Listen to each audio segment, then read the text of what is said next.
Mahabagin naming Diyos, muli po sa araw na ito, narito po kami sa inyong harapan, muli natitipon bilang mga anak na inyong iniligtas mula doon sa walang hanggang kapahamakan.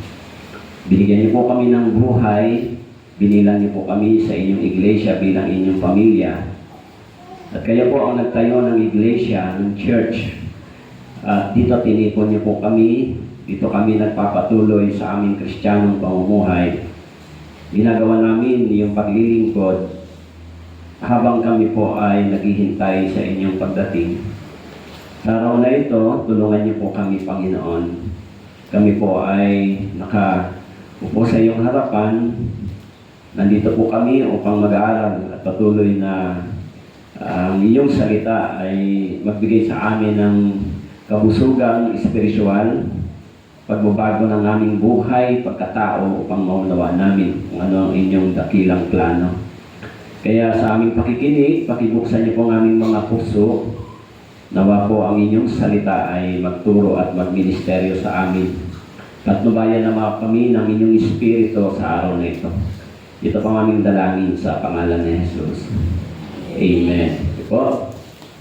So, kung may Bible po kayo, buksan po ninyo sa Mark chapter 4.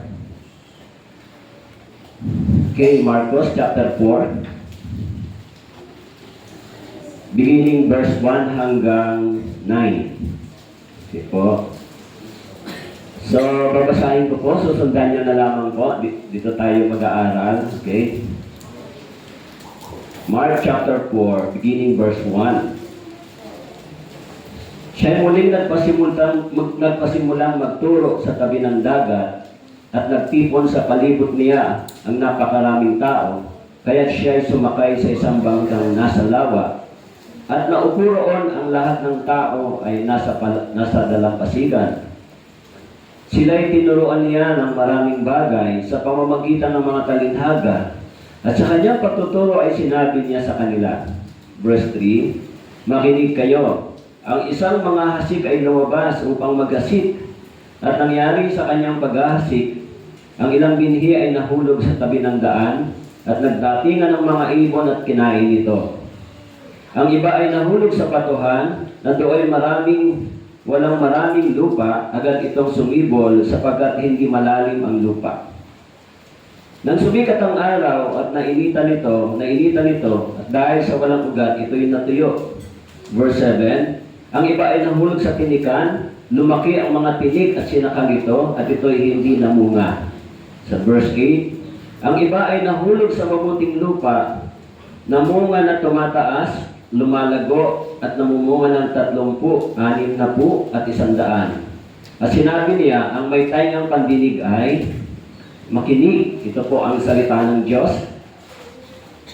So, yung mga talatang ito ay binabanggit dito, siya ay muling nagpasimulang magturo. Ang tinutukoy dito ay si Jesus Christ. Tama po, siya. Nangaral ang ating Panginoon.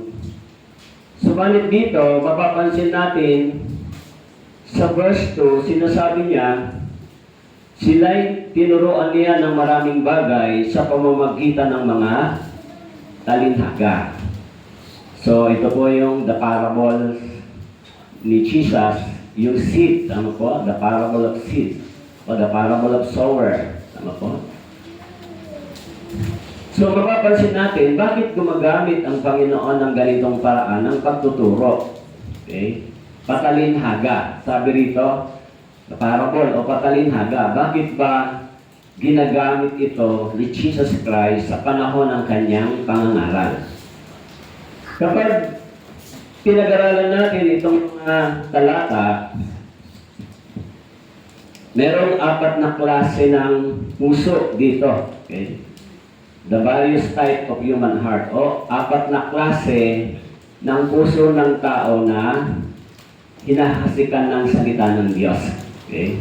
Pero, binabanggit dito may mga iba't ibang response o iba't ibang nangyayari. Okay? Kaya bakit ba sinasabi dito ni Jesus Christ yung pangangaral patungkol sa paghahayag ng salita ng Diyos sa pamamagitan ng talinhaga? Actually, hindi lahat ng tao ay nakakaunawa ng salita. Ano po? Hindi lahat ng nakikinig ng salita ng Diyos ay naririnig nila. Kaya doon sa verse 9, sinabi niya, ang may taingang pandinig ay makinig. Kaya, pag nandito kayo sa church, pag ang tainga nyo ay malayo sa salita, pag hindi kayo nakikinig ng maayos, ano ang benepisyo sa inyo na nandito kayo sa church? Tama po. Dito sinasabi ni Jesus, may 4 na klase ng puso. Actually, yung interpretation nito ay nandito sa beginning verse 15. Tama po?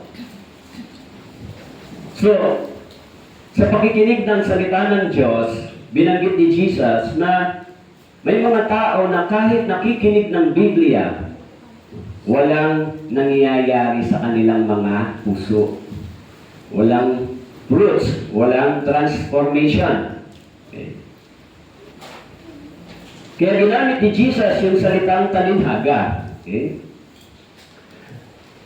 Actually, bago tayo magtungo dito, nagkaroon tayo ng Bible seminar sa Banilad Mission Branch. Tama po?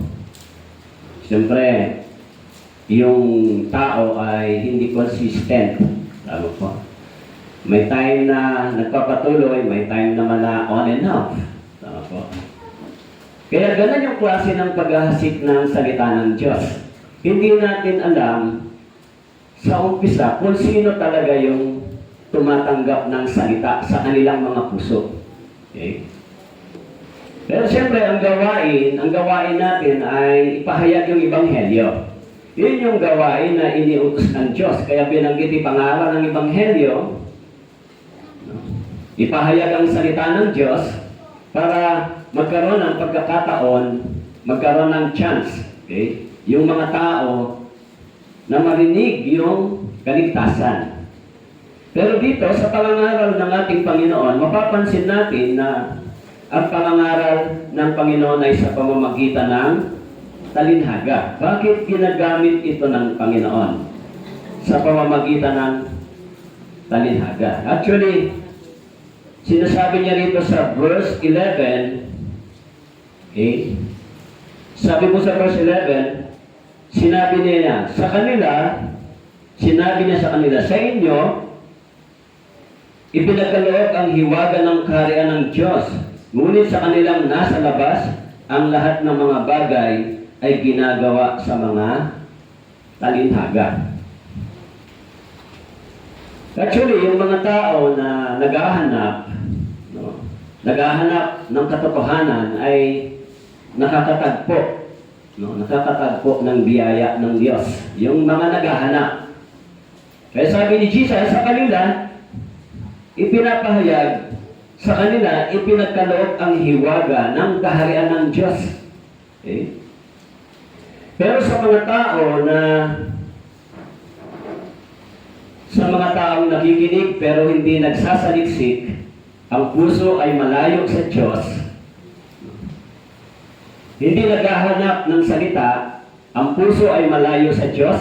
Ang sabi dito, hindi nila nauunawaan kung ano ang kahulugan ng kaharian ng Diyos. Kaya sinabi ni Jesus sa verse 11, sa kanila, ipinagkaloob ang hiwaga ng kaharian. Kanino? Sa mga tao na mayroong pusong nagpapakumbaba, naghahanap, nagsasaliksik, nagsisisi. Sa mga tao na ganito yung kalagayan nila sa harapan ng Diyos, ang sabi po, ipinagkakaloob sa kanila yung pagkaunawa. Tama po. Pagkaunawa sa kaharian ng Diyos. Okay. Kaya maraming tao, kahit nakikinig ng Biblia, hindi nila nauunawaan kung anong kahulugan nito para sa kanila. Diba? Hindi mo makikita yung transformation sa buhay. Walang changes. Walang fruit. Dahil sinabi dito, yung pinakahuling talata na binanggit sa verse 20, mayroong fruits, may bunga. Tama po? Kaya sa mga taong nakikinig ng salita ng Diyos at nakakaunawa, naunawaan nila kung ano ang ibig ng kaharian ng Diyos. Kung ano ang kahulugan nito para sa kanila. Kaya bakit ginagamit ni Jesus yung salitang talinhaga? Actually, sa pamamagitan nito, ang sabi ko, God reveals His family secret to those whose heart are open. So, yung pamilya ng Diyos, yung iglesia, yung church bilang pamilya ng Diyos, ipinahayag sa kanila yung kahulugan nito, yung meaning ng mga bagay na spiritual sa mga taong bukas ang kanilang mga puso. Nagsasaliksik, naghahanap sila. Okay? Kaya yung mga pusong iyon ay receptive, humble and obedient. Okay? Kaya yung salita ng Diyos ay nahayag, yung katotohanan, nahayag sa kanilang mga puso. Kaya, pag tinignan po ninyo yung mga tao na nakikinig sa Bible seminar, di ba? Actually, yung Bible seminar, maraming sinasabi nila, very clear naman yung gospel, yung words of God, the evidence, the history, yung facts, lahat. Hindi ka naman malilito, walang pagdududa. Kahit ganito yung pagpapahayag ng Ebanghelyo, pero ang mga taong nakikinig, hindi lahat nakakapasok sa kaharian ng Diyos. Hindi lahat nakakatanggap ng kaligtasan. Okay? Pero sabi ni Jesus sa kanila, na mga taong humble, obedient, receptive, ang sabi niya, sa kanila, ipinagkaloob ang hiwaga ng kaharian ng Diyos. Yung mystery of the gospel, yung mystery of God's kingdom ay naunawaan ng mga taong sumampalataya, sumusunod, gumagawa sa ebanghelyong ito. Naunawaan nila yung gospel na ito, yung kaharian, yung mystery, yung meaning ng salita ng Diyos. Kaya yung mga taong nakaunawa ng ito, nagsasabi sila na sila ay makakapasok sa langit ng walang pag-alinlangan. Bakit po? Sabi ni Jesus, sa kanila ipinagkaloob. Ang ibig sabihin, hindi galing sa iyo, kundi ipinagkaloob sa iyo na maunawaan mo kung ano ang kahulugan ng kaharian ng Diyos. Pero sa mga tao na tumatanggi, nare-reject yung ebanghelyo, yung gospel, yung kanilang mga puso ay matigas, yung kanilang kaisipan at puso ay malayo sa Diyos, hindi sila nakakatanggap ng biyaya ng kahit na ano pa man mula sa ating Panginoon. Kaya kahit nakikinig sila, sinasabi niya dito, sa kanila ay pinagkaloob yung kahulugan ng kaharian, ngunit sa kanilang nasa labas. Ang ibig sabihin, nasa labas ng kaharian ng Diyos. Okay. Kaya yung mga tao na nakatanggap ng biyaya ng Diyos ay nasa loob na ng iglesia, ng pamilya ng Diyos, nasa loob na ng paghahali ng ating Panginoon. Pero yung mga tao na hindi pa nakatanggap, kahit sila ay nakikinig, nasa labas pa sila. But anyway, maaari nakatayo lang sila sa pinto. Tama po? Nasa pintuan lang sila, pero wala pa silang, hindi pa sila nakapasok sa loob ng kaharian ng Diyos. Kaya sabi ni Jesus dito, sabi po, sa verse 11, sinabi niya sa kanya, sa inyo, ipinagkaloob ang hiwaga ng kaharian ng Diyos, ngunit sa kanilang nasa labas, ang lahat ng mga bagay ay ginagawa sa mga talinhaga. Kaya yung topic natin ngayon ay the various type of human heart. Iba-iba yung kondisyon ng mga taong nakikinig. Okay? The various type of soil represents human heart. Okay? Kung gaano nila tinatanggap yung salita na kanilang naririnig. Kaya sinabi niya rito, may mga tao na pinagkalooban na maunawaan yung hiwaga ng biyaya ng Diyos. May mga tao na ang biyaya, yung habag ay ipinagkaloob sa kanila na ito ay lubos nilang maunawaan. Okay? Katulad ng tax collector. Lubos niyang naunawaan yung habag ng Diyos kaya hinihingi niya ito. Tama po? Kaya sinabi niya, Panginoon, mahabag ka sa akin na isang makasalanan. Bakit niya sinabi yun? Naunawaan niya yung gaano kahalaga yung habag at awa ng Diyos. Si Pablo, sinabi niya, ako ang pinakamasama. Ako ang pinakamasama. Inusik ko ang iglesia, subalit kinahabagan ako ng Diyos. Naunawaan nila kung gaano kadakila yung biyaya ng Diyos, yung hiwaga ng Ebanghelyong ito. Kaya sinabi ni Jesus, sa kanila ay pinagkaloob ang hiwaga ng karya ng Diyos. What is the mystery of God? Diba? Kaya yung mga tao nakikinig na nakakatanggap nito ay nagiging mapagpasalamat sa Diyos. Okay? Kaya sinabi niya dito sa verse 12, sabi niya, upang kung sa pagtingin ay hindi sila makakita, at sa pakikinig ay hindi sila makaunawa, baka sila ay magbalik loob at mapatawad. Actually, dito sa verse 3, sabi niya, sabi po rito, makinig kayo, ang isang mga hasik ay lumabas upang mag-asik. At mangyari sa kanyang pag-asik, ang ilang binhi ay nahulog sa tabi ng daan at nagdatingan ang mga ibon at kinain ito. Okay?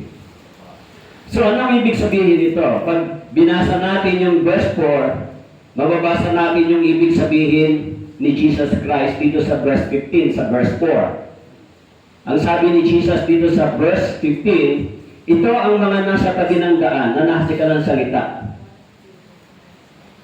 Nang kanilang mapakinggan ito, agad dumating si Satanas, inagaw ang salitang inihasik sa kanila. So yung meaning ng verse 4, ininterpret sa verse 15. Sino yung mga ibon? Sabi dito, si Satanas. Kaya kahit sila ay nakikinig ng Ebanghelyong ito, minsan dumadalo sila sa church, pero walang transformation. Walang changes sa kanilang mga puso. Sa kanilang buhay Kristiyano, walang changes, walang pagbabago. Kaya mapapansin mo, sinabi ni Jesus, kahit yung salita ay nahayag sa kanila, dahil ang mga puso nila ay matigas, hindi sila masunurin, yung kanilang mga puso ay sarado, kaya yung Ebanghelyong nahuhulog sa kanila, ang sabi po, kinukuha ng dyablo. Ang sabi dito, pag dumarating ang dyablo, dumadating si Satanas, inaagaw ang salitang naiyasik sa kanila. Kaya maraming mga tao, kahit nakikinig sila ng salita ng Diyos, walang nangyayari sa kanilang mga puso. Bakit po? Sabagat yung Ebanghelyo, hindi nakakapasok sa kanilang puso dahil ito ay sarado. Siyempre, kung ma-pride ang puso, kung arrogant, kung hindi humble, kung hindi repentant heart, sinasabi ng Bible sa Isaiah, ang Diyos ay nananahan sa mga pusong may mapagpakumbaba, may takot sa Kanya.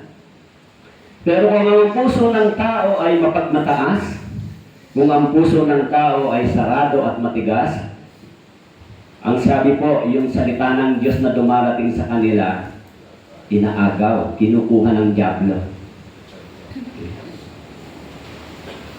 Kaya sabi po ni Jesus sa chapter 4, verse 12, kaya upang kung sa pagtingin hindi sila makakita at sa pakikinig ay hindi sila makaunawa.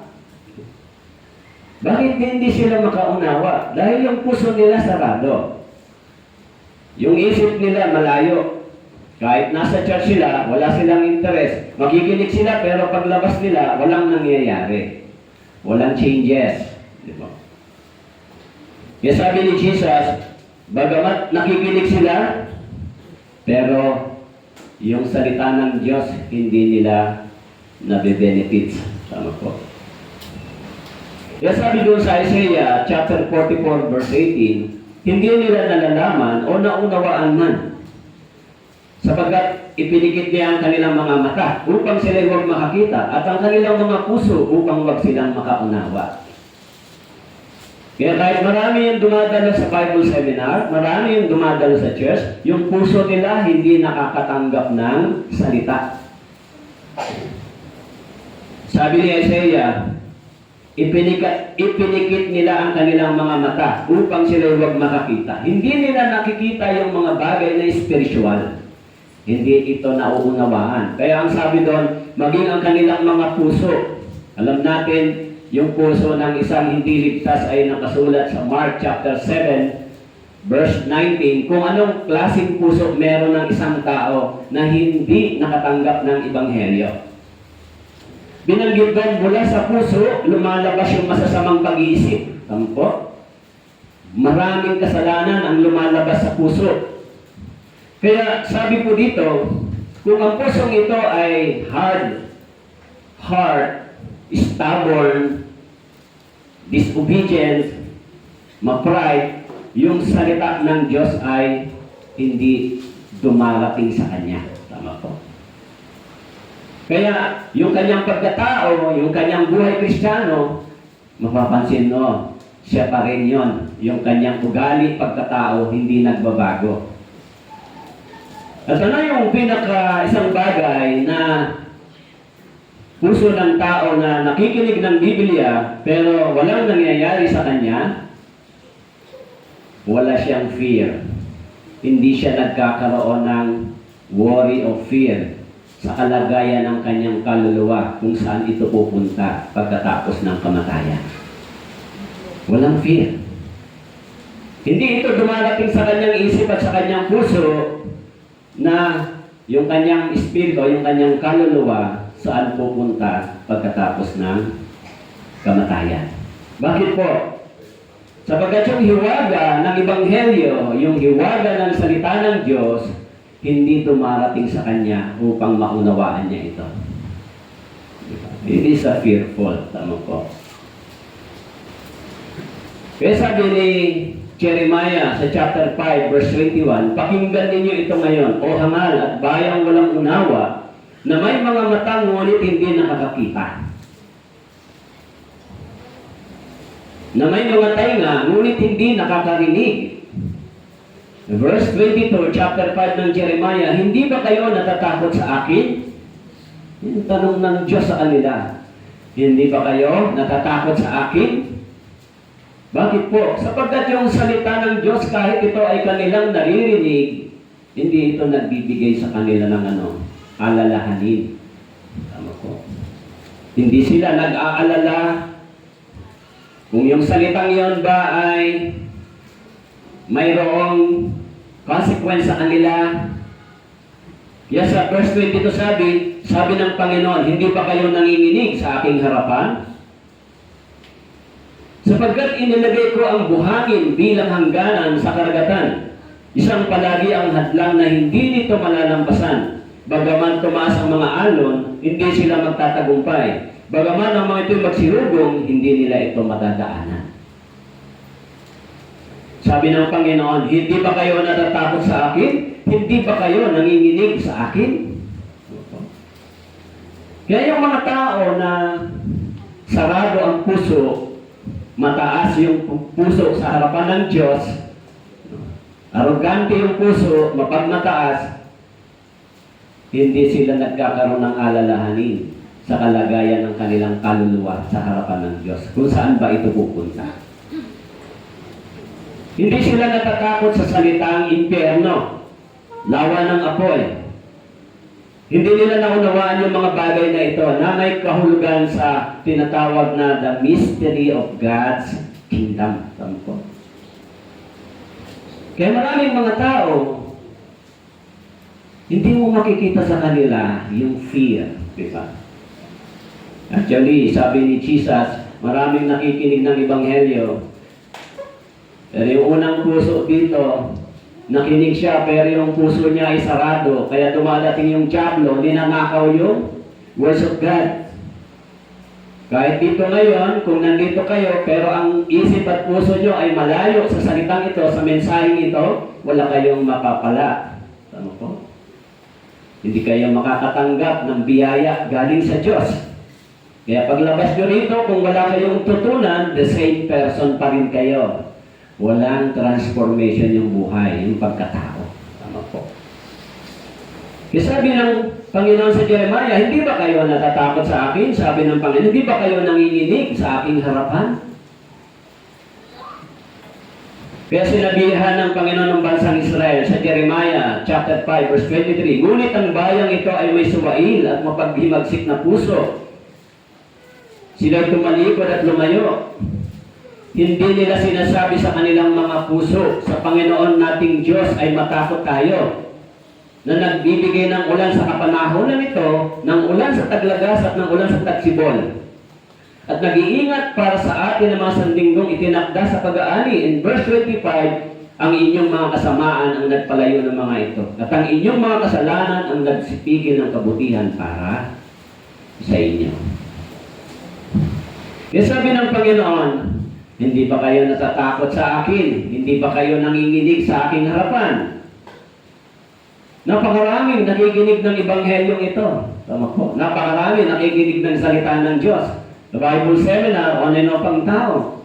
Kahit nakikita nila yung mga mensahe, nakikita nila yung may araw ng paghukom, may judgment, may hell, may inferno, lahat ng ebidensya ay naroon, pero hindi dumarating sa kanilang puso yung fear.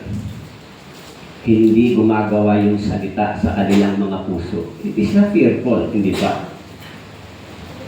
Hindi sila nakakaramdam ng takot, o hindi sila nakakaramdam ng alalahanin kung saan ba pupunta ang kanilang espiritu pagkatapos ng buhay dito sa lupa. Okay.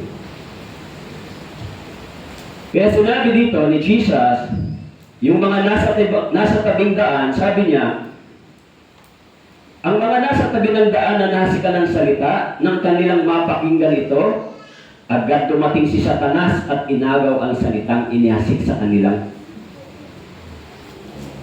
Actually, sabi dito, nakikinig sila nang mapakinggan nila ito, pero sabi dito, agad dumating si Satanas.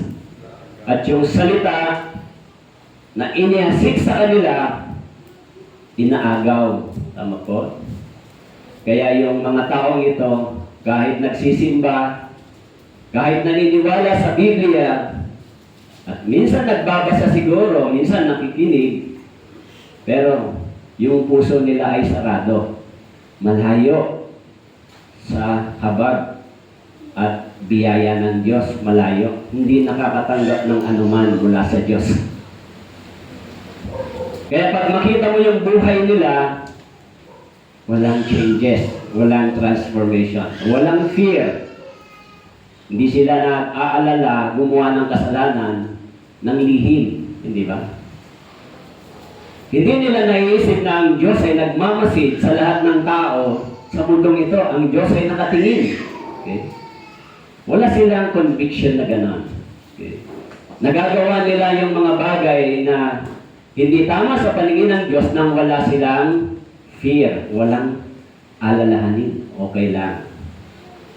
Kaya sabi dito ni Jesus, yung salita na nahayag sa kanila, dumating lang sa laman, pero sa espiritu hindi gumawa. Alam nyo, yung mga taong ligtas, o yung mga taong hindi ligtas ay, bakit hindi sila hayag gumagawa? Bakit? Minsan hayag sila gumagawa ng sin, minsan hindi. Tama po? Yung mga taong hindi ligtas. Kung bakit minsan hindi sila gumagawa ng ganon, nababalot sila ng batas, ng law. Tama po? This is the law. Huwag mong lalabagin ito. Sa kanilang konsyensya, ibinibigay yung boundary ng kanilang character, behavior bilang tao. Yung mga tao, nababantayan sila ng law, ng batas ng tao. Tama po? Kaya, kahit nababantayan sila nito, minsan ito ay kanila pa rin nilalabag. Tama po? Kaya sabi ni Jesus, may isang mensahe si Jesus sa Bible. Nung dumating siya sa isang nayon, may isang tao doon, kahit tinalian na ng kadena, pinuputol pa rin niya yung kadena sa sobrang lakas niya. Okay.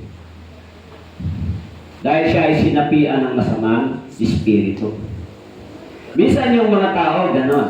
Tayo ay Yung mga taong hindi ligtas ay tinalian ng batas, ng law. Huwag kang gagawa ng kasalanan. May tali yung law. Pero minsan kahit mayroong batas, yung batas na yon ay kanila pa rin nilalabag. Tama po? Malalakas.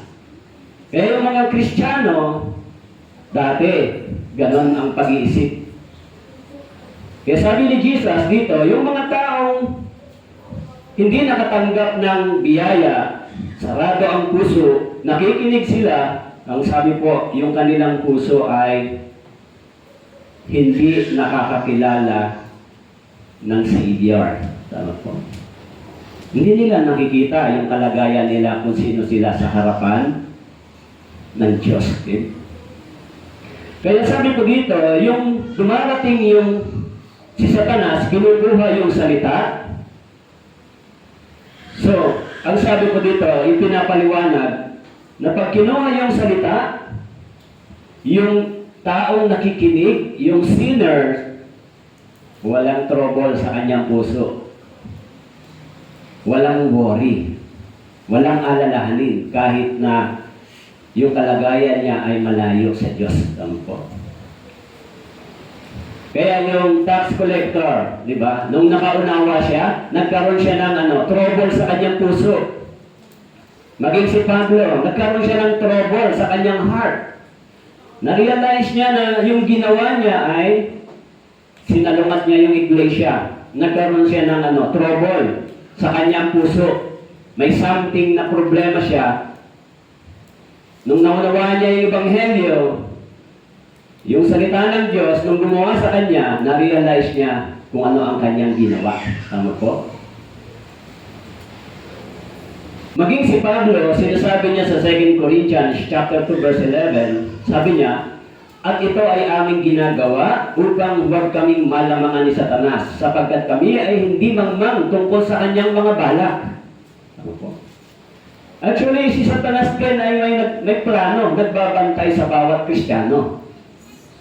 Kaya yung mga hindi Kristiyano, yung mga tao nakikinig ng ebanghelyo, tapos hindi nakakatanggap ng salita, inaagaw sa puso nila yung salita. Okay.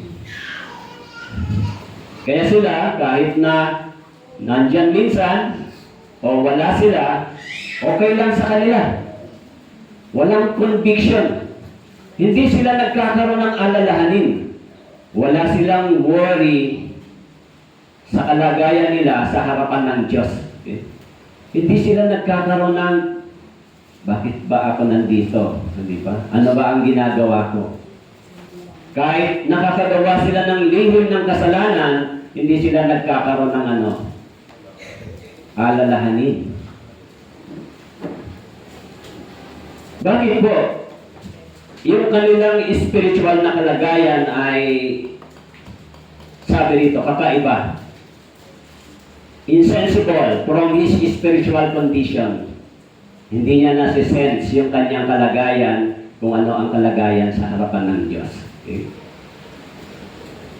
Kaya sabi ni Jesus, pag dumating yung ebanghelyo, yung salita sa kanila, kinukuha ng diablo. Okay? Kinukuha ni Satanas. Sabi po dun sa 2 Corinthians chapter 4 verse 4, sabi po, sa kanilang kalagayan, binulag ng Diyos ng sanlibutan ito ang pag-iisip ng mga hindi mananampalataya upang huwag nilang makita ang liwanag ng ebanghelyo ng kaluwalhatian ni Kristo na siyang larawan ng Diyos. Actually, yung kanilang pag-iisip ay bulag. Yung kanilang puso ay sarado. So, yung iniaalok ng Diyos na forgiveness, iniaalok ng Diyos na biyaya, yung iniaalok ng Diyos na mercy, yung habag, hindi nila ito natatanggap. Okay. Yung kanilang spiritual condition ay insensible. Hindi nila nasisense ano ito yung kalagayan nila sa harapan ng Diyos. Sometimes kahit na may disobedience, hindi sila nagkakaroon ng fear. Walang sense of responsibility sa kanyang Christian life. Alam mo po? Actually, sa Bible, hindi sapat yung naniniwala ang tao. Maraming tao, sumasampalataya ako kay Jesus. Sapat ba yung sampalataya kay Jesus? Maraming tao sumasampalataya pero hindi sumusunod. Tama po? Pero kung naniniwala ka lang, tapos hindi ka sumusunod, your faith is nothing and useless, di ba? Patay, sabi ng Bible. Kung wala kang obedience, tapos naniniwala ka, yung pananampalataya mo, ang sabi ng Bible, patay. Kaya dapat nating ma-determine yung kalagayan natin sa harapan ng Diyos. Okay? Sa 2 Corinthians chapter 3 verse 14, sinabi po, subalit ang kanilang mga pag-iisip ay tumigas. Sapagkat hanggang sa araw na ito, kapag kanilang binabasa ang lumang tipan, ang dating talukbong ay nananatiling hindi itinataas. Sapagkat tanging sa pamamagitan ni Kristo ito inaalis. Okay? Kaya sinasabi ng Bible, maging ang Israelita sa kanilang spiritual na kalagayan ay naging stubborn sila. Pero yung mga unbeliever, ang sabi sa 2 Corinthians 4, verse 4, sabi yung kanilang mga pag-iisip ay sarado. Hindi nila nakikita yung liwanag ng Ebanghelyo at yung kaluwalhatian ni Kristo. Hindi nila nakikita. Yung liwanag ng Ebanghelyo na nagbigay sa atin ng pag-asa, hindi nila ito nakikita. Kaya, minsan, kahit na naririnig nila yung aral, naririnig nila yung salita ng Diyos, hindi sila nagkakaroon ng thankful heart. Tama po? Wala silang puso na malambot sa harapan ng Diyos. Sa mga bagay na ginawa ng Diyos, malayo yung kanilang puso. Alam nyo, yung experience ko sa Panginoon nung ako ay nakaunawa ng Ebanghelyo, lagi kong nare-realize kung sino ako dati. Kung anong pagkatao meron ako dati. Dati kong nare-realize sa kanya sa ngayon. Pag naalala ko kung sino ako dati, yung lahat ng bagay na ginagawa ko, minsan napapaluha ka sa Diyos. Bakit po? Na-realize mo, ganon kabuti ang Diyos sa atin.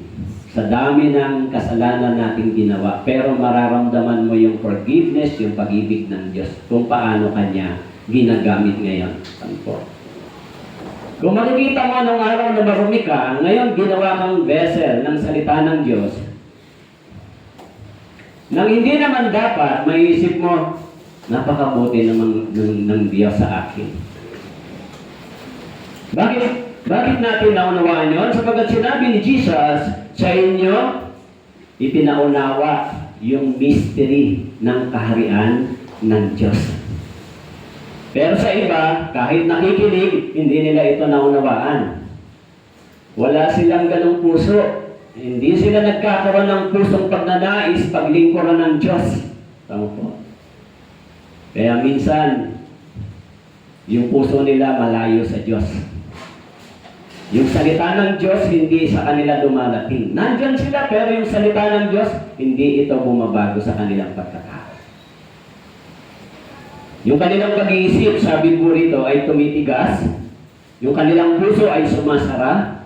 At dumarating ang Panginoon, dumarating ang panahon, yung salitang ito ay hindi na nagiging pakinabang sa kanila. Kaya doon po sa unang hari, mayroong isang kwento. Dahil yung isang propeta at yung hari ay mga nakikinig sa propeta, itong hari ay naghahanap ng magsasabi sa kanya ng gusto niya sa tenga, hindi yung gusto ng Diyos. Gusto niya marinig yung pabor sa kanya, yung gusto niya. Ayaw niyang i-rebuke siya ng Bible, ng words of God. Ayaw niyang tumanggap ng correction, yung hari ito. Kaya sa 1 King chapter 22, nang umahanap siya ng propeta na magtuturo at magsasabi sa kanya ng gusto niya sa kanyang tenga, binigyan siya ng Diyos. At ang ipinigay sa kanya, ang sabi po, pinadalahan yung tagapagsalita ng sinungaling na propeta. Kaya sabi po doon sa 22, sinabi ng Panginoon sa kanya, paano? At kanyang sinabi, ako'y lalabas at magiging sinungaling na espiritu sa lahat ng bibig, sa bibig ng lahat ng kanyang mga propeta. At kanyang sinabi, iyong hikayatin siya at magtatagumpay ka. Humayo ka at gayon ang gawin mo. Kaya yung haring ito, nang naghahanap siya, nang magsasabi sa kanya ng tungkol sa salita ng Diyos, na ang dapat sasabihin ng propeta ay yung gusto lang ng tenga niya, so ang Diyos nagpadala ng isang sinungaling na espiritu sa mga propetang ito at nagsabi sila sa hari, "O hari, humayo ka, magtatagumpay ka." Kasi yun ang gusto niyang marinig. Hindi niya gustong marinig yung correction ng Diyos sa kanya, yung rebuking ng Diyos. Kaya sabi ng Diyos, "Sige, pumunta ka." At yung mga propetang ito, binigyan ng Diyos ng espiritu ng pagkasinungaling. Kaya nung sinabi sa kanya ng mga sinungaling na propeta sa hari, "Humayo ka, magtatagumpay ka." So narinig niya yung gusto niyang marinig.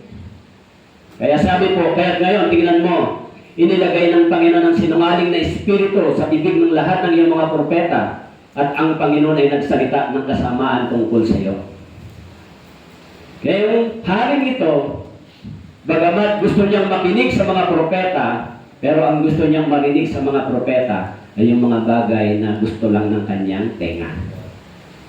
Pero kapag siya ay nire-rebuke, pag sinasaway siya ng Biblia, hindi niya ito gustong marinig. Kaya sabi ng Diyos, sige, yan ang hinahanap mo. Nagpadala ang Diyos ng mga sinungaling na espiritu sa mga propeta. Kaya kung ano yung gusto niyang marinig, yun ang sinabi sa kanya. Okay? Kaya yun yung kanyang hinahanap. Yung mga tao minsan ganito, ayaw nilang makinig ng mga rebuking ng salita ng Diyos, hindi nila gusto sa tenga. Ang hinahanap nilang marinig yung matamis sa tenga. Yun lang ang dapat. Pagka-correction, rebuking, kaya sabi ng Bible, sarado yung puso sa salita. So, pag dumating yung salita, ninanakaw ng dyablo. Binukuha. Kaya sabi po dito sa Isaiah chapter 6 verse 10, sabi niya, "Patabain mo ang puso ng bayang ito at iyong pabigatin ang kanilang mga pandinig. At iyong ipikit ang kanilang mga mata, baka sila'y makakita ng kanilang mga mata at makarinig ng kanilang mga tenga at makaunawa ng kanilang puso, magbalik loob at magsikalig." Yan sabi ng Bible, patabain mo yung puso ng bayang ito, pabigatin ang kanilang pandinig. Kaya yung mga Israelita, nang sila po ay sinaway, ng mga propeta, dahil sa katigasan ng kanilang mga puso, ng kanilang ulo, hindi nila tinanggap yung mga aral ng mga propeta sa kanila, yung saway ng Diyos sa kanila. Ano ang parusa nila? Yung dating isang bansang pinagpala, makapangyarihan, masagana ay naging isang alipin. Yung kanilang templo na itinayo ni Haring Solomon na maganda, hinangaan ng maraming bansa, sinira. Dahil yung salita ng Diyos ay kanilang tinalikuran. Kaya sa John chapter 12 verse 40, nang nangaral si Jesus Christ sa kanila, sinabi niya, binulag niya ang kanilang mga mata. At pinatigas niya ang kanilang mga puso upang sila'y huwag makakita sa pamamagitan ng kanilang mga mata at makaunawa sa pamamagitan ng kanilang puso at magbalik loob at sila'y pagagalingin ko. Okay. Kaya sabi po dito, yung kanilang mga puso, yung kanilang mga isipan ay sarado. Okay. Kaya po, habang kayo ay nakikinig ng Biblia, alam nyo, pag kayo ay nagbasa sa lumang tipan, ang mga Israelita, sa una, pag sila ay nakikinig ng salita ng Diyos, sila po ay tahimik at nakikinig. Nanginginig sila sa harapan ng salita ng Diyos. May takot sila kapag ang salita ng Diyos ay ipinahayag sa kanila. Okay? Kaya sinasabi ng Biblia, kinuwestiyon sila, hindi ba kayo natatakot sa akin? Hindi ba kayo nanginginig? Sabi ni Jeremiah. Wala kayong takot, walang fear. Kaya yung mga pusong ito, ang sabi ko sa verse 15, ito ang mga nasa tabi ng daan na nasika ng salita. Nang kanilang mapakinggan ito, agad dumating si Satanas at inagaw ang salitang inihasik sa kanila. Walang nangyari. Tama po? Kahit nakikinig sila, yung salita, walang nangyari. Kinukuha sa kanila. Actually, sinasabi ng Biblia, yung salita ay nag-feed. Sabi ng Bible, sabi ni Jesus kay Peter, Peter, do you love me? Yes, Lord. Feed my lamb. Pero, sabi rito, kahit sila'y nakikinig, hindi sila nafi-feed. Ang sabi, yung salita hanggang sa labas lang ng tenga at ng kanilang mga puso. Kaya pag dumating yung dyablo, kinukuha. Kaya yung taong yun, walang nangyayari sa kanya. Kaya minsan, hindi ba, sa church, kahit na sabing born again, yung pagkatao, yung ugali, yung sinasabi, nandun pa rin. Walang kapangyarihan yung Biblia sa kanya. Pangalawa, sabi po rito, sa verse 16 and 17, sabi po, gayon din naman ang mga nahasik sa katuhan. Nang marinig nila ang salita, agad nila itong tinatanggap na may galak. Tama po. Sa verse 17, at hindi ito nagkaugat sa kanilang sarili, kundi panandalian lamang. Kaya nang dumating ang kapigatian o mga pag-uusig tayo sa salita, kaagad silang tumatalikod. Ito po yung pangalawang puso. Okay. Meron siyang superficial response sa salita ng Diyos. Perhaps in the emotion of a fervent gospel appeal, he makes a profession in Christ, but nothing changed from his life. And all of these things promise mental assent.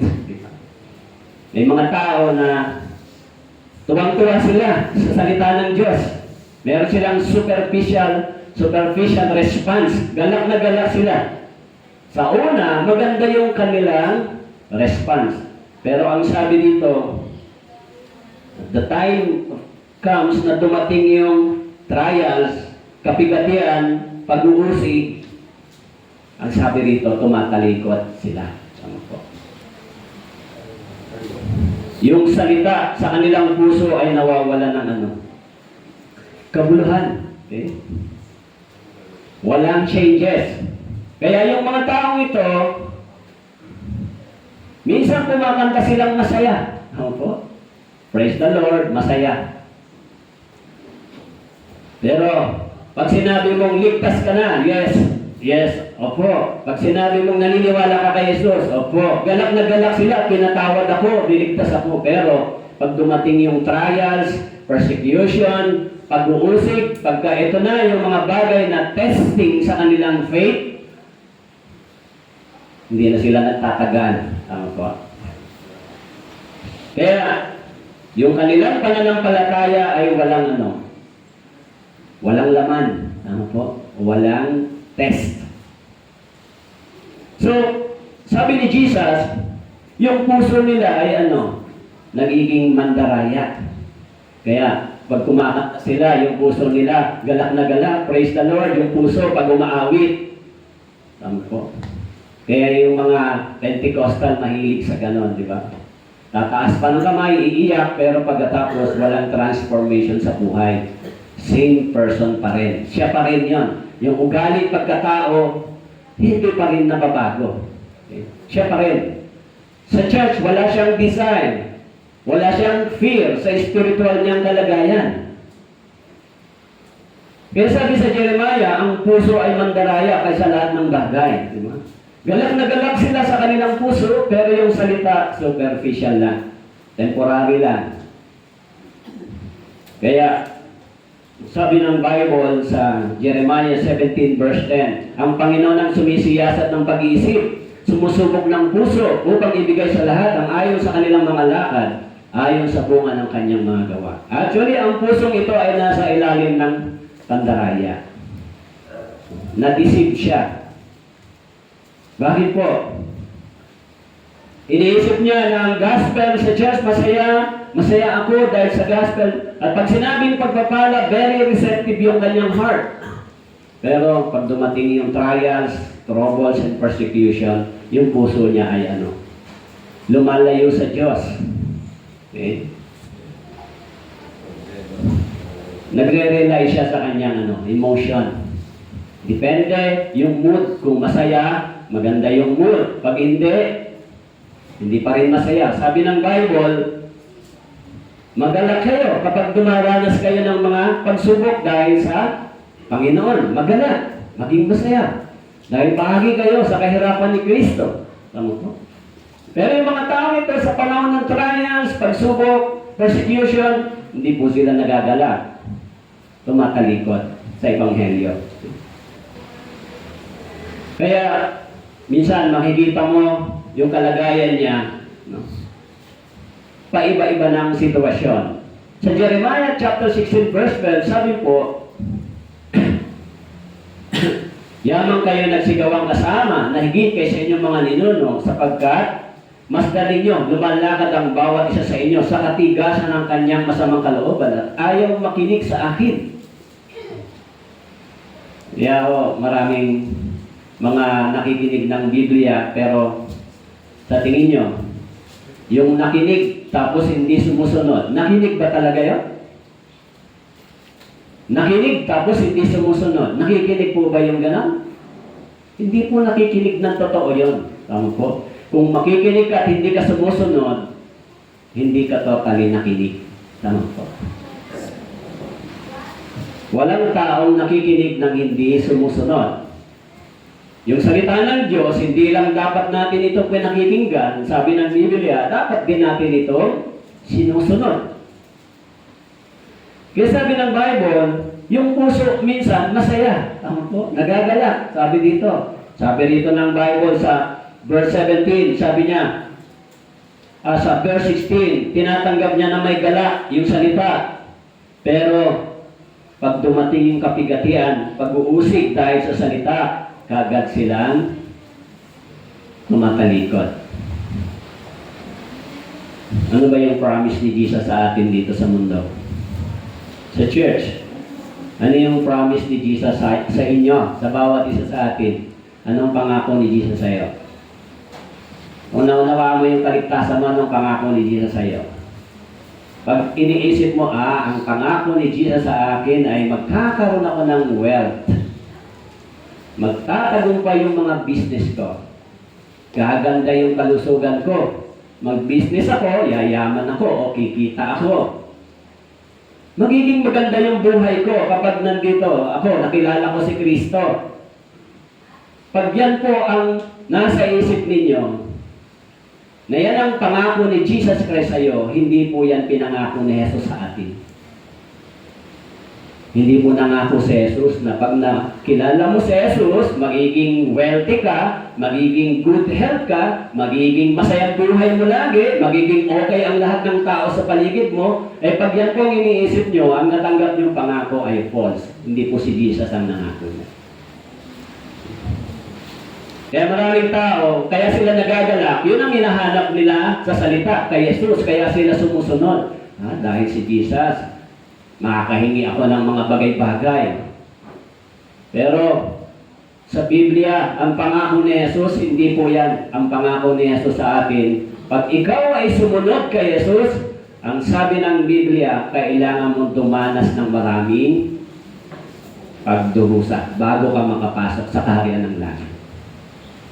Kaya maraming tao, si Jesus, ang iniisip ko, pag sumunod ako kay Jesus, magiging maganda buhay ko, magiging maayos ako. Tapos sasabihin mo, magdurusa ako dahil sa Kanya. Kaya pag dumating yung mga pag-uusig, pag dumating yung mga pagdurusa, hindi ito ang pangako ni Jesus sa akin. Ano po? Kung ganon, yung kanyang puso at kanyang isipan, hindi nakaunawa ng kaharian ng Diyos. Kahit sa Book of Acts, sinabi sa chapter 14, kailangan muna tayong dumaan sa maraming pagdurusa bago tayo makapasok sa kaharian ng langit. Maraming mga Kristiyano, wala silang conviction sa ganon. Wala silang desire, insensible sila para sa pagsasakripisyo, paghihirap para sa Panginoon. Insensible sila. Wala silang sense of spiritual responsibility. Kahit nagsasabi silang mga ligtas, pero yung kanilang spiritual life, walang conviction para magsakripisyo, magdusa para kay Kristo. Walang ganon. Kaya, darating ang araw, marireveal yung lahat ng bagay. Okay. Yan sabi po rito sa Proverbs chapter 28 verse 26, siyang nagtitiwala sa kanyang sariling puso ay hangal. Ngunit, maliligtas ang lumalakad na may katalinuhan. Kaya yung taong matalino, binabanggit ni Jesus, sila yung mga pinagkalooban ng makaunawa ng hiwaga ng kaharian ng Diyos. Sila yon. Bakit may mga tao na maging yung pera nila, maging yung oras nila, maging yung lakas nila, ginagamit nila sa Ebanghelyo? Bakit ginagawa nila yung mga bagay na ito? Dinidedicate nila anumang bagay na meron sila para sa gawain ito? Bakit naunawa nila yung kahulugan ng hiwaga ng Ebanghelyo, yung kaharian ng Diyos? Kung nasa loob ka ng kaharian ng Diyos, dito ka dapat mag-invest. Tama po? Pero, maraming mga nagsasabing born again, hindi nila naunawaan ito. Tama po? Kaya, pupunta lang sa church, makikinig, uuwi. Pupunta sa church, makikinig, uuwi. Brothers and sisters, I'm sorry. Pero hindi po yan ang sinasabi ng Diyos sa atin. Okay. Pag naligtas tayo, mayroon tayong malaking pananagutan sa tinanggap natin galing sa Diyos. Tama po? Pag hindi natin ginamit yun, ininvest sa kingdom, sa kaharian ng Diyos, darating ang araw, hahanapin ng Diyos sa inyo. Baka sabihin nyo, ako ang nagsasabi nun. Kung nagbabasa po kayo ng Biblia, maraming beses sinabi na ang bawat tao ay tatayo para magsulit. Tama po? Kaya yung mga tao na nakikinig ng Biblia, insensible sila, irresponsible sila, wala silang fear and accountability para sa gospel na tinanggap nila. Hindi sila nakakaramdam ng takot. Sabi ni Jeremiah, hindi ba kayo natatakot sa akin? Hindi ba kayo nanginginig sa aking harapan? Sabi ng Bible, nilagyan ko ng hangganan yung dagat upang ang tubig ay hindi makalagpas dito. Tama po? So, sabi po ng taong ito, nung natanggap niya yung Ebanghelyo, masayang-masaya siya. Sabi po rito, nagagalak siya. Pero nang dumating yung kapigatian, pag-uusig tayo sa salita, kaagad silang tumatalikod. There is no real commitment of the person to Christ. Okay? He received the words with gladness, pero sabi dito, it would be better if he received it with deep repentance and contrition. Yung gospel, mas mabuti pang natanggap mo na mayroong kang pagsisisi, di ba? Realization na ako pala isang hamak, miserable sinner, kaysa nagalak ka lang, pagkatapos dumating yung trials, persecution, nawala, naglaho. Sabi ko. Kaya yung mga taong tumanggap ng Ebanghelyo, nung na-receive nila yung Ebanghelyo, nagkaroon sila ng malalim na repentance, realization.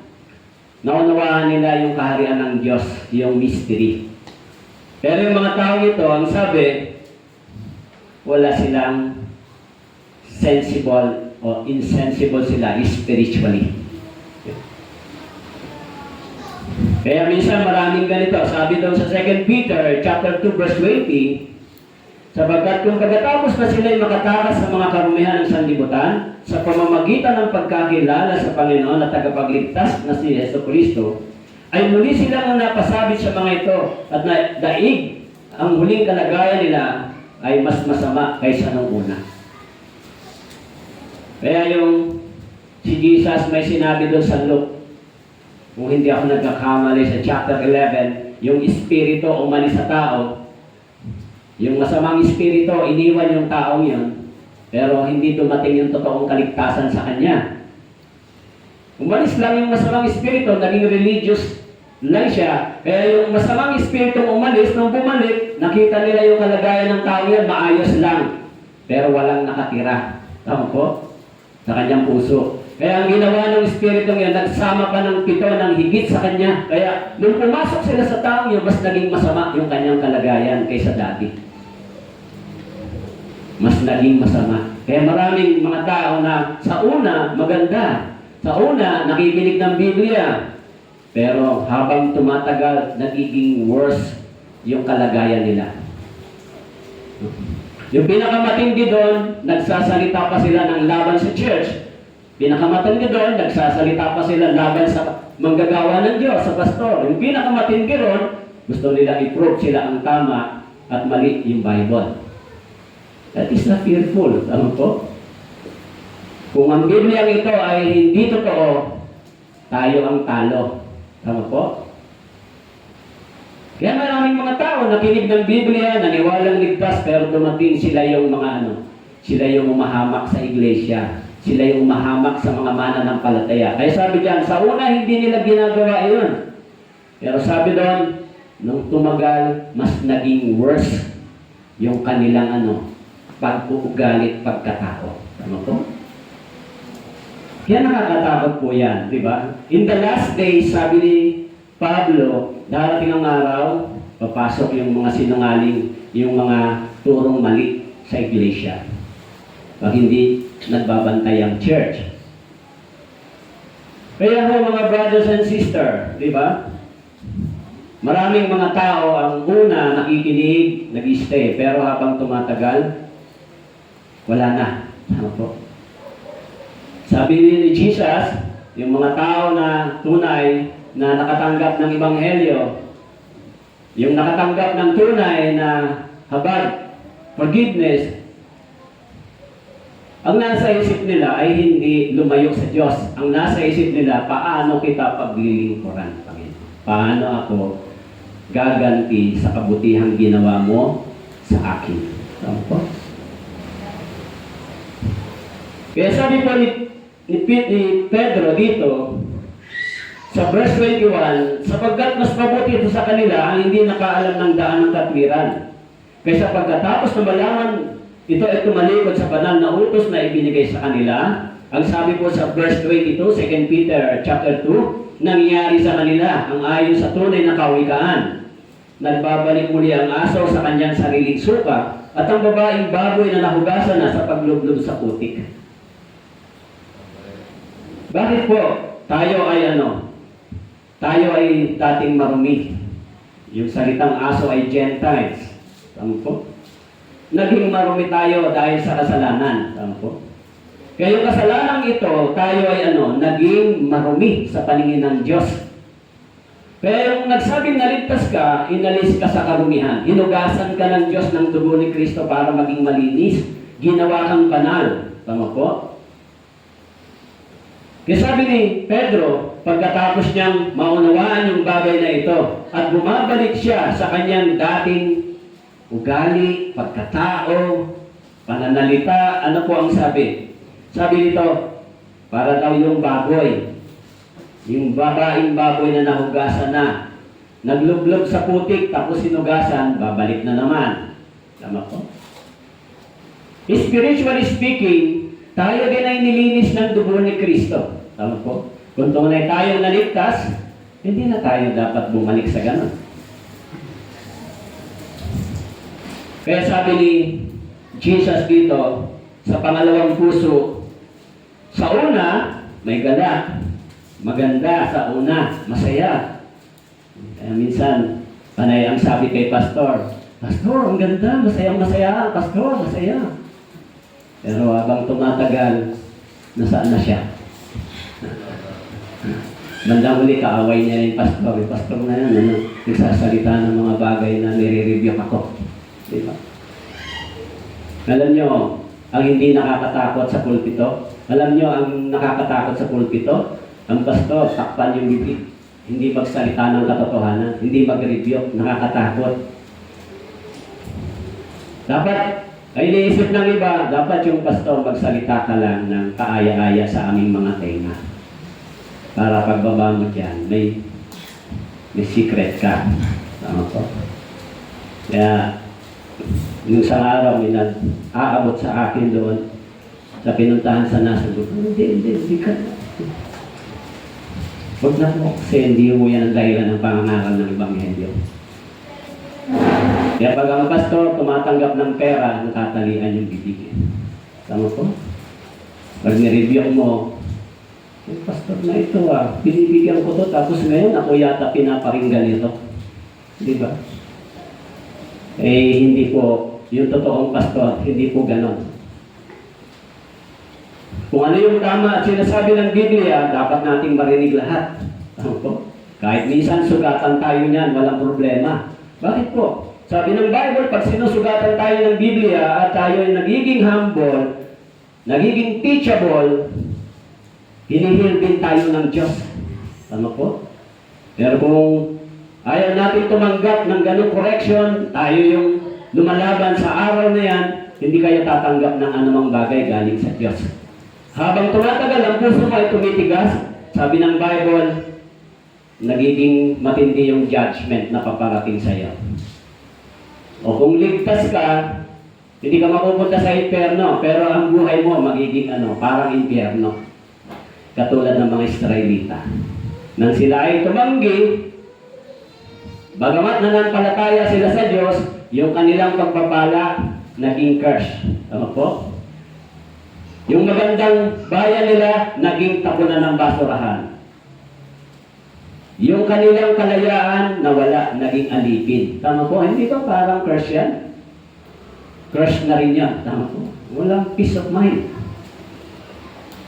Kaya maraming mga tao nakikinig ng Biblia. Sabi nun, he seems to go brightly for a while, but when tribulation or persecution arises, sinasabi niya, he decided that the cost is too great and he abandons the whole thing. Masyadong mahal ang pagsunod sa Panginoon. Kailangan i-give back mo yung maraming bagay sa iyo. Costly. Tama po? Kaya yung lalaking mayaman, nang sinabihan ni Jesus, gusto mong pumasok sa langit, ipamigay mo yung kayamanan mo sa mahirap, sumunod ka sa akin. Very costly. Anong sabi ng lalaking mayaman? Nalungkot siya. Dahil napakarami niyang pera, mayaman siya. Ay, hindi pwede yun. Paano naman yung kayamanan ko? Pagsunod sa Panginoon ay costly. Ano ang kapalit? Kayamanan niya. Tama po? Ano mang meron ka, sabi niya, ibigay mo sa mahihirap at sumunod ka sa akin. Kaya, sabi po ng binabasa kong libro, dapat magkaroon ka ng self-hate. Hate sa sin, hate to yourself. Bakit po? Yung sarili natin, madalas tayong dalhin sa kasalanan. Tama po? Kaya sa una, sabi niya, Panginoon, paano ako magkakaroon ng buhay na walang hanggan? Lahat ng pera mo, kayamanan mo, bigyan sa mahirap, sumunod ka. Kaya masyadong mahal. Pero sabi ng Bible, hindi natin maikukumpara yung kaluwalhatiang matatanggap natin sa pagdurusa at kahirapan natin sa sanlibutan ito. Pero maraming tao na hindi po yan naiintindihan. Hindi nila nauunawaan yung ganong bagay. Kaya sabi ni Jesus, may mga tao na nakikinig pero hindi nila nauunawaan yung kahulugan ng kaharian ng Diyos. Ano ba ang kaharian? Kahulugan ng kaharian ng Diyos. Yung nakakaunawa lang po nito ay yung nakapasok sa kaharian ng Diyos. Okay. Sa kaharian ng Diyos. Dito sa mundong ito, sinimulang itayo ang kaharian ng Diyos. Po, sa mundong ito, lahat ng mga naligtas, mga born-again believer, gumagawa na para sa kaharian ng Diyos. Naintindihan niyo po? Lahat ng mga ligtas gumagawa para sa kaharian ng Diyos. Ngayon, dito sa mundong ito. Kaya sabi ni Jesus dito, sa kanila, sabi dito, sinabi sa kanila, sa inyo ipinagkaloob ang hiwaga ng kaharian ng Diyos, Ngunit sa kanilang nasa labas, ang lahat ng mga bagay ay ginagawa ng mga katalinagan. Kaya minsan, nasabihan na ba kayo, ano bang napapala mo dyan? Gabi na kayo umuwi, anong nakukuha niyo dyan sa kulang na lang, tumira na kayo sa church, di ba? Maghapon na kayo, magsisimula kayo umaga, gabi na kayo uuwi, di ba? O nung kahapon, nung Friday ba? Alas 12 na nakauwi. Anong napapala niyo sa mga ganong ginagawa? Siguro iniisip ng mga unbeliever, anong napapala niyo sa mga, di ba? Kasi sabi rito, may mga tao na hindi sila nakakaunawa kung gaano kahalaga ang gawain o gumawa sa kaharian ng Diyos. Lahat ng mga bagay na ito na ginawa natin, pagpasok natin ng tunay sa kaharian na walang hanggan, nandun yung kapalit in reward. Tama po. Kaya ngayon, habang gumagawa sa kaharian ng Diyos, maraming pagdurusa, maraming mga tao na hindi nakakaunawa sa atin o sa inyo. Kaya minsan, yung mga taong ito, nagagalak sila sa Ebanghelyo, nagkiklaim silang mga Kristiyano. Kristiyano din ako. Pero when the persecution arrived, na-expose sila. Sa mga temptation, bumabagsak sila. Tama po?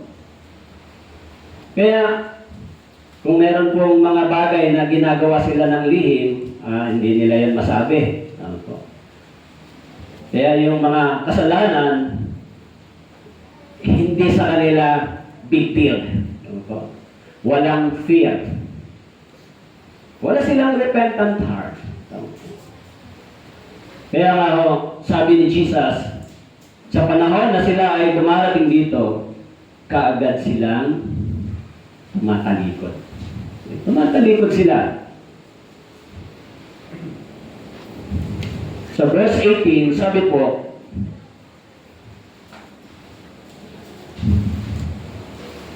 sa verse 18, sabi, pangatlong puso, ang iba'y nasik sa tinikan, ang mga ito ang nakinig ng salita. Ngunit ang mga alalahanin ng sanlibutan, ang pang-akit ng mga kayamanan, at ang mga pagnanasa sa ibang bagay ay pumasok at sinakal ang salita, at ito hindi nakapamunga. Okay? Sa verse 17, sabi po, panandalian silang nagagalak, sandali lang, kaagad tumatalikod. Sa verse 19, pag dumarating yung maraming alalahanin, tama po? Alalahanin sa buhay. Maraming iniisip. Punta ka sa church, sa Bible seminar, naku, kailangan magtrabaho ako . Sa huli na lang yung kaligtasan. Diba? Sa huli na lang. Punta ka sa Bible seminar, makinig ka. Naku, sorry kasi busy ako. Sabi ko rito ni Jesus, nakikinig naman sila, pero yung mga pagnanasa, yung mga kayamanan sa sanlibutan ito, umaagaw ng atensyon sa kanila. Okay? Kaya kung sabi dyan, pag dumarating yung mga alalahanin, maganda, nahayag sila. Sometimes, sabi po, yung mga tao na katulad dito, meron silang magandang pangako sa umpisa sa Panginoon. Okay? Sa kanilang panlabas na anyo, meron silang magandang pangako. At parang tunay silang mga mananampalataya. Okay? Pero when, sabi ito, but then they become preoccupied with business, with worldly worries, with the lust to become rich. Sa umpisa, maganda. Para silang tunay na mga mananampalataya. Pero kapag yung isipan at puso nila na preoccupied ng mga bagay na sa sanlibutan ito, hindi na sila makasunod. Next time na lang, maraming dahilan. Sandali kasi marami akong hayop . Sandali kasi yung hayop ko, kailangan kong puntahan. Yung bukid, kailangan ayusin. Sabi ng Bible, sabi po, Isa sa mga 10 utos, alalahanin mo ang Diyos. Tama po? Sa araw ng Sabat. Alalahanin mo yung Diyos sa araw ng Sabat. 6 na araw ka magtrabaho, sa 7 araw, dapat mong alalahanin ng Diyos. Kaya sinabi ng Bible, 6 na araw magtrabaho, hindi yan susundin, gagawin 7. Tama po? Maging linggo, magtatrabaho, tapos naniniwala sa Diyos. Alam mo, pagpapalain ako ng Diyos, ganun ganito, masipag ako. Kaya sabi ng Biblia, dumadating yung maraming alalahanin. Yung taong yun minsan, sa umpisa maganda. Pero once na preoccupied na yung mind ng maraming business alalahanin sa mundong ito, nalilimutan na yung gospel. Okay? Yung mga worldly worries, dumarating sa isipan ng tao. Okay. Hello, nandiyan pa ho kayo? Ha? Ito yung 3 klase ng puso na sinasabi ni Jesus Christ kung paano sila nagre-respond sa gospel. Tama po? Kaya sabi dyan, kung nahuhulog sa kanila, parang tinikan. Okay? Kaya sabi dyan, ang mga napapasik sa mga tinikan, yung nakikinig ng salita. Ngunit ang kabalisaan ng sanlibutan at ang daya ng mga kayamanan ay sumasakal sa salita. Yun ay nagiging walang bunga. Sa Mateo chapter 13 verse 22, sabi po, yung kabalisahan ng sanlibutan, ang daya ng kayamanan ay sumasakal sa salita. Kaya sabi ron, walang nagiging bunga. Alam nyo, pag tinitignan ko yung cellphone ko, kagabi tinitignan ko, nag-i-scroll, lahat ng mga nakikita ko sa page ko, puro mga preaching ng words of God. Puro preaching. Merong isa doon na nagpakilalang bishop. Sabi ko, hindi yata kayang mangaral ng ganito sa life provision kasi mukhang ang tagal life provision, mukhang hindi ganito. Alam mo, ang sinasabi ng bishop, sinasabi niya doon sa mga tao na sa church, sabi niya, I am the bishop, yung mga pastor natin dapat suportahan. Sabi niya, pinuntirya niya yung mga late, sabi niya, kayo, meron tayong oras sa church, dumarating kayo, ganito, sino kayo? Hindi kayo kailangan ng Diyos, ganun magsalita, galit na galit siya. Sabi ko, siguro kung sa life provision ito, marami nang nasugatan ito. Hindi ba? Talagang sabi ko, ibang klase magsalita, talagang very, parang nakakasugat. Tapos, puro preaching ng gospel. Tapos, meron isa nag-preach, sabi niya, pag hindi niyo tinanggap si Jesus, pupunta kayo sa langit, at pupunta kayo sa impyerno, sabi niya. Hindi ako makatiis, nag-comment ako. Bakit hindi mo na lang sabihin magsisi kayo at sumampalataya? Bakit mo pa patatanggapin na lang? Bakit maraming preaching ngayon sa online? Dahil sa totoo lang, yung pagdating ng Panginoon ay nasa ating panahon na. Alam niyo kung bakit maraming preaching sa online? Minamadali na ng Panginoon abutin ang mga tao sa sulok ng mundo. Ngayon, wala nang halos hindi makakakonect sa social media. Tama po? Yung preaching ng gospel ay widely, lahat, halos, hayat. Kaya, ang iniisip ko, dahil sa dami na ng nangangaral, maging sa social media, ibig sabihin, ang Panginoon pinagmamadali na yan. Bilisan nyo na mangaral. Bilisan nyo. Huwag na kayong magpatumpik-tumpik pa. Bakit po? Wala nang hindi maaabot ang social media ngayon. Kahit sa ang sulok ng mundo, laging mayroon ng internet. At yung gospel, nakakarating na sa kanila kahit walang pumupunta ron. Tama po? Meron dito naligtas sa pakikinig sa online. Tama po? Bible seminar, nakinig sa online, sa recorded video, naligtas. Ibig sabihin, pati social media, ginagamit na ng Diyos para sa mas bibilis na pangangaral ng Ebanghelyo.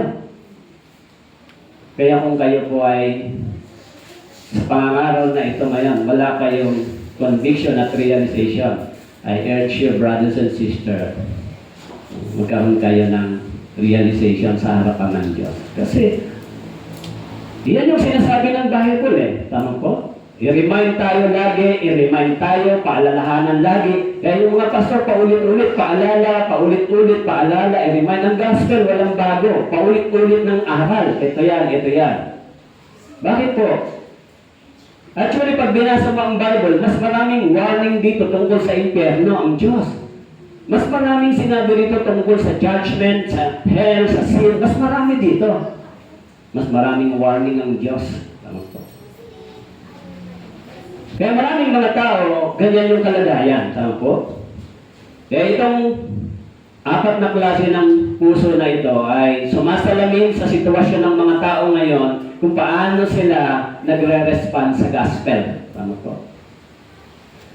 Kaya sa Luke chapter 8 verse 14, sabi, ang nahulog naman sa tinigan ay mga nakinig, subalit sa kanilang pagpapatuloy, sinasakal sila ng mga alalahanin, kayamanan, kalayawan sa buhay, at ang kanilang bunga ay hindi gumula. At dumarating sa kanila yung alalahanin, kalayawan, kayamanan, hindi nakakapasok yung ebanghelyo sa kanilang puso, sa kanilang isipan. Kaya walang pagkakataon sila magkaroon ng pag-iisip tungkol sa kalagayan ng kanilang mga kaluluwa, kung saan pupunta pagkatapos ng kamatayan. Tama po.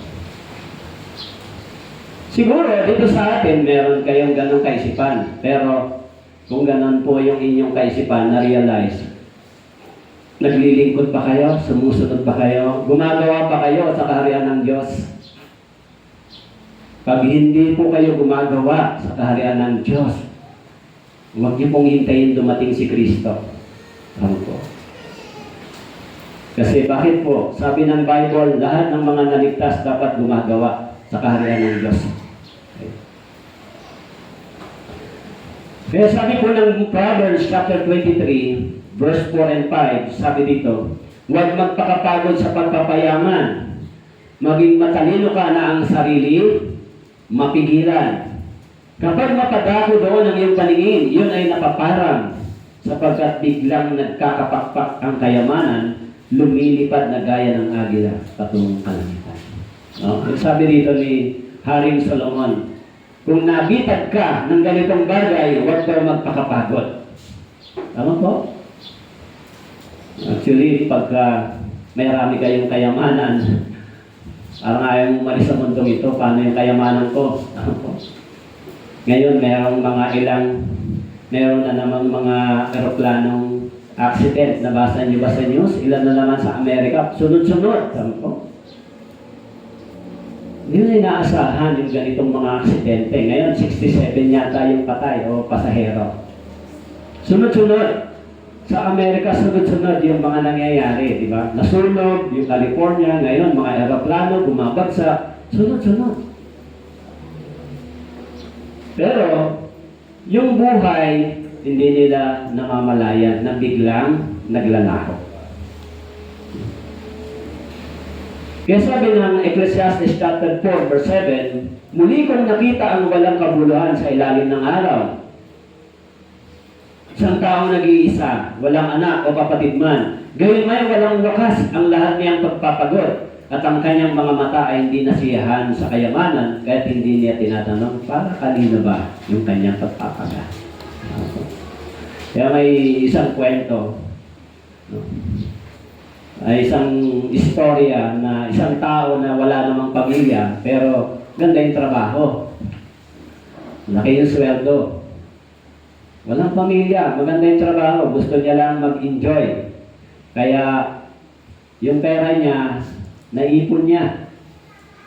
Tapos, nailagay niya doon sa ilalim ng kama niya, yung pera. Kaya nung biglang dumating yung kamatayan, na-discover ng kanyang pamilya, ang daming pera sa ilalim ng kama. Kaya sabi ni Haring Solomon, isang tao na walang sariling pamilya, nagpapakapagod sa pagtatrabaho, para kanino? Tama po? Inubos na yung oras niya sa paghahanap ng mga bagay sa sanlibutan ito, pagkatapos iniwan. Kaya sabi ko dito, yung pangatlong puso, pag na Tawag ng atensyon niya yung mga bagay sa sanlibutan ito. Tama po, trabaho, kayamanan, pera, alalahanin. Yung salita ng Diyos hindi na nagiging beneficial para sa kanya. Okay. Ang iniisip niya, kailangan ko ito eh, kailangan ko ito eh. Kaya yung lalaking mayaman din sa Luke chapter 12, sabi niya, iniisip niya sa sarili, ano gagawin ko? Wala ako mapaglagyan ng aking mga ani. Sa verse 18, sabi niya, ito ang aking gagawin. Gigibayin ko ang aking mga kamalig. Magtatayo ako ng mas malalaki. Doon ko titipunin ang lahat ng aking mga butil at mga pag-aari. Sasabihin ko sa aking kaluluwa, kaluluwa, marami ka ng pag-aari na kaimbak para sa maraming taon. Magpahinga ka, kumain ka, uminom ka, magsaya ka.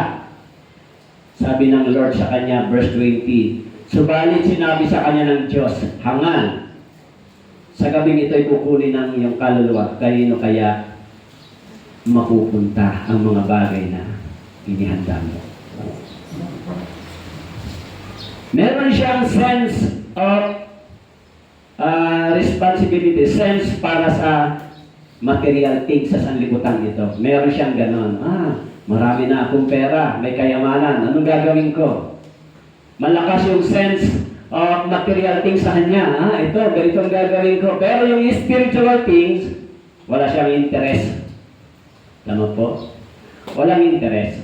Wala siyang interest kung ano ba yung kalagayan ng kanyang espiritu, saan ba siya pupunta pagkatapos ng buhay niya, para kanino ba yung mga tinitipon niya, saan ba ito mapupunta. Pagdating sa kalagayan ng kanyang espiritu, wala siyang malalim na tinatawag na sense of responsibility. Saan ako pupunta pagkatapos ng buhay? Kaya sabi niya, kaluluwa, marami ka ng pagkain. Magsaya ka na lang, kumain ka. Diba? Yan yung pangarap ng maraming tao. Masayang buhay, masarap na pagkain, magandang bahay, maayos na kasasakyan, magandang buhay ng mga anak. Tama po? Yan pangarap ng mga tao. Pero pagdating sa katawang espiritual, sa kaluluwa, pagdurusa yan, ayaw ka dyan. Tama po? Pagdurusa, pagdating sa pagsunod sa Panginoon, hindi. Reject. Pero ang nasa isip niya, dapat dito sa lupa maging ganito. Kaya sabi po ng Bible sa Luke chapter 12 verse 29, huwag ninyong laging hanapin kung anong inyong kakainin, kung anong inyong iinumin, at huwag kayong mabalisa. Sabi ko rito, huwag ninyong laging hanapin kung anong inyong kakainin, kung anong inyong iinumin, huwag kayong mabalisa. Mabalisa lang ang tao dapat kung saan siya pupunta pagkatapos ng buhay dito sa lupa. Actually, yung buhay na ibinigay ng Diyos ay hindi mahaba, hindi ba? Minsan, yung paglisa ng tao hindi ganon na-inform. Di ba? Oy, bukas, kukunin na kita. Ready ka na ba? Hindi, ini-inform. Tama po? I-inform ba kayo ng Diyos? Kailan kayo kukunin? Ini-inform kayo? Hindi tayo ini-inform. Tama po? Sana ini-inform tayo ng Diyos para makapaghanda. Lord, pag sinabi mong sa 2026 mo ako kukunin December, November, magsisisi na ako, magbabalik loob. Para December, pasok ako sa langit. Diba? Diba? Basta yun yung kontrata natin, Lord. Kung kukunin mo ako sa 2026, December, November ako babalik sa'yo at magre-repent. Gusto niyo pong ganong kontrata? Eh yung pala, hindi ka kinuha ng Lord ng 2026, 2025 kasi na mali yung pandinig mo. Akala mo 2026, 2025 pala, December. Eh hindi ka nakapagsisi at hindi mo narinig ang Ebanghelyo. Eh di pagharap mo, Lord, kala mo kasi December 2026 eh. Di ba? Yung hindi sa atin pinaalam. Yung buhay, bigla na lang lumilisan. Kaya tayo mapalad. Sabi ni Jesus, sa inyo, ipinagkaloob, alin po ang hiwaga ng kaharian ng Diyos. Na walang problema sa akin, Lord, kung kukunin mo ako ngayon. Kasi naunawaan ko yung hiwaga ng kaharian ng Diyos. Na nakapasok ako dito, gumagawa na ako sa loob ng kaharian ng Diyos. Nag-i-invest na ako sa kaharian ng Diyos. Kaya walang problema kung Anong year man tayo kunin, walang problema dahil nag-i-invest ka na sa kaharian ng Diyos sapagat ito ay iyon ang naunawaan. Tama po. Pero sabi ni Jesus, sa iba, hindi ipinagkaloob sa kanila na maunawaan yan. Kaya sila, wala silang interest. Tama po. Nasa labas lang sila. Pero sa mga taong nakaunawa, sabi ni Jesus, tungkol sa kaharian ng Diyos, dito sa lupa na itinatayo na, sa mga taong nakaunawa, wala nang fear, walang alalahanin, kundi sikapin na lang gawin kung ano ang kalooban ng Diyos. Kaya sabi po dito, sa Luke chapter 12 verse 30, sabagat ang mga bagay na ito, ang siyang hinahanap ng lahat ng mga bansa sa sanlibutan. Nalalaman ng inyong Ama na kailangan niyo ang mga bagay na ito. Sa 1 Timothy chapter 6 verse 9, ngunit ang mga nagnanais yumaman ay nahulog sa tukso. Nabibitag sa maraming hangal, nakakapinsalang pagnanasa na siyang naglulubog sa mga tao sa pagkawasak sa kapahamakan. Sabagat ang pag-ibig sa salapi ay ugat ng lahat ng uri ng kasamaan na ang ilang nagnasa rito ay napalayo sa pananampalataya. Tinusok ang kanilang mga sarili ng maraming kalungkutan. Naalala ko yung mga OFW. Tanong po, iniiwan nila yung kanilang pamilya, maraming kalungkutan sila sa ibang bansa para lang kumita ng pera. Tama po. Kaya nahirap yung nabibitag ang isang Kristiyano ng mga material na bagay, alalahanin. Pag nabitag po kayo nito, mawawalan po ng puwang ang salita sa inyong mga puso. Okay. Kaya sabi ni Pablo, yung payo niya sa verse 11, ngunit ikaw, o tao ng Diyos, layuan mo ang mga bagay na ito. Sumunod ka sa katwiran, sa pagiging makadiyos, sa pananampalataya, sa pag-ibig, sa pagtitiis, at sa kaamuan. Ikaw, tao ng Diyos, sino po yan? Yung mga ligtas na Kristiyano. Lumayo ka sa mga bagay na ito. Sabi niya. Sumunod ka sa katwiran, pagiging makadiyos. Okay? So, yung huling puso, ang sabi dito, sa chapter 4, verse 20, sabi po, ang mga ito, ang nahasik sa mabuting lupa, narinig nila ang salita, tinanggap ito, namunga ng 30, 60 at 100. Okay? So, dito sa verse 20, siyempre alam natin na ito ang puso ng isang totoong na born again. Tama po. May fruit. Sabi po, ang napahasik naman sa mabuting lupa ay yung nakikinig ng salita. Inuunawa ito na siyang talagang namumunga. Ang isa 100, ang iba ay 60, ang iba ay 30. In Mateo chapter 13 verse 23. So, itong taong ito ay naunawaan niya yung kahalagahan ng kaharian ng Diyos, naunawaan niya yung salitang forgiveness, biyaya, awa, na unawaan niya na itong mga salitang ito galing sa bibig ng Diyos. Naunawaan niya yung sinasabi ng tax collector, Panginoon, mahabag ka sa akin na isang makasalanan. Dumating siya sa ganitong kalagayan. Okay? Kaya itong taong ito ay ginagamit ng Diyos. And he is loyal to Christ. Follow to Christ. Naunawaan niya ng pagsunod, mayroong kasamang sakripisyo. Ang pagsunod, mayroong kasamang pagturusa. Ang pagsunod sa Panginoon, may kasamang pagtitiis. Last Sunday yung tinalakay natin, yung pagdurusa at pagtitiis, inilagay sa ating takbuhin. Tama po? Inilagay sa ating takbuhin, Hebrews chapter 12. Inilagay sa harap natin yung takbuhin pagtitiis, pagdurusa, patungo sa kaharian ng Diyos. Naunawaan niya yon. Kaya, walang problema sa taong ito. Okay? Walang problema sa kanya. Kung mahirap man ang pagsunod sa Diyos, kung mahirap man may pagdurusa at may pagtitiis sa sakripisyo, walang problema sa taong ito. Bakit po? Sapagkat naunawaan niya yung kaharian ng Diyos. Kaya yung mga tunay na born again believer, hindi po sila nag-enjoy kung hindi nila nasusunod yung iniuutos ng Diyos sa kanila. Tama po? Gayunman, sinasabi dito, yung mundong ito, yung tawag ng laman ng sanlibutan, even the devil, sabi rito, yung kanyang pananampalataya ay hindi nasishake. Hindi siya namumu. Yung kanyang pananampalataya ay unmovable and unshakable.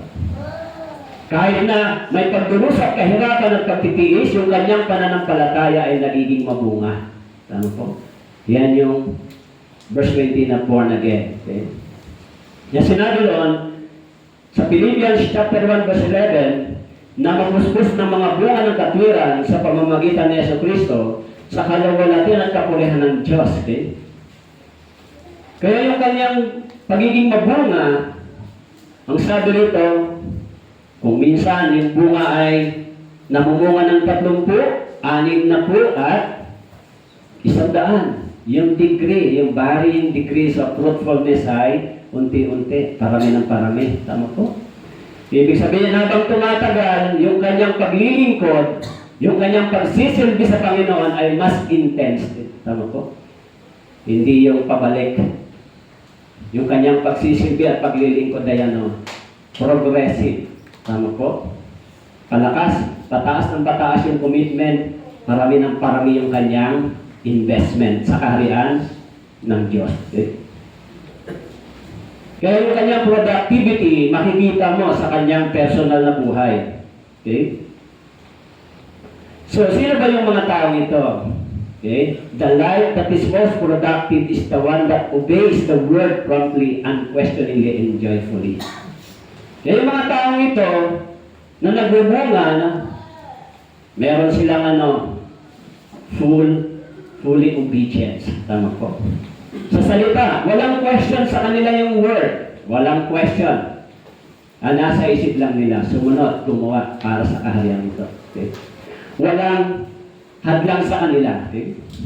Kaya sabi doon sa 2 Peter chapter 1 verse 8, sapagkat kung ang mga bagay na ito ay nasa inyo at dumarami, hindi kayo magiging walang saysay o mga walang bunga sa pagkakilala sa Panginoong Jesucristo. Hindi kayo magiging mga walang saysay. Tama po?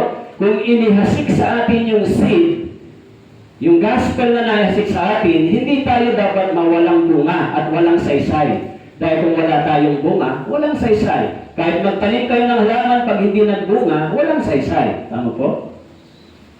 Kaya tayo ito, ang sabi po, siya ay nagbunga 30, 60 at 100. Kaya kung hindi po kayo magbubunga, pero pag born again po kayo, ipo-pruning kayo ng Diyos. Pruning. Kaya doon sa John chapter 15, binanggit yun. Tama po? Pero yung pruning ay laging merong painful. Magkakaroon kayo ng maraming problema sa inyong personal na buhay. Tama po?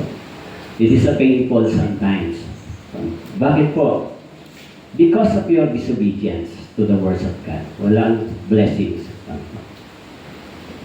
Hanggang hindi tayo natuto, hanggang hindi tayo nagiging nagpo-focus sa sinasabi ng salita ng Diyos, hanggang distracted tayo yung pruning ng Diyos. Kaya sa John chapter 15, sabi diyan, yung bawat sanga sa akin na hindi nagbubunga, inaalis niya. Ang bawat sanga na nagbubunga, inilinis niya upang lalong magbunga. This is a pruning of the life of Christian believer. Ano po?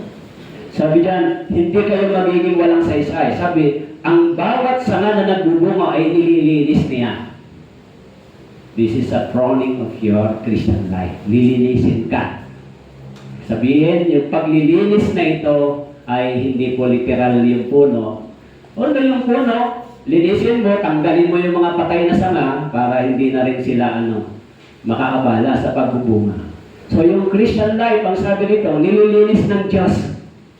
Diba? Marami tayong mga mali, marami tayong mga disobedience, marami tayong, kaisipan lang natin, pumunta, umuwi sa church, mga brothers and sisters. Yung mga ligtas na tao ay, sabi po ng Hebrews chapter 12, sabi, pinarurusahan, dinidisiplina, So, pag sinabing pinarurusahan at dinidisiplina, ay hindi po iyan maganda sa pakiramdam.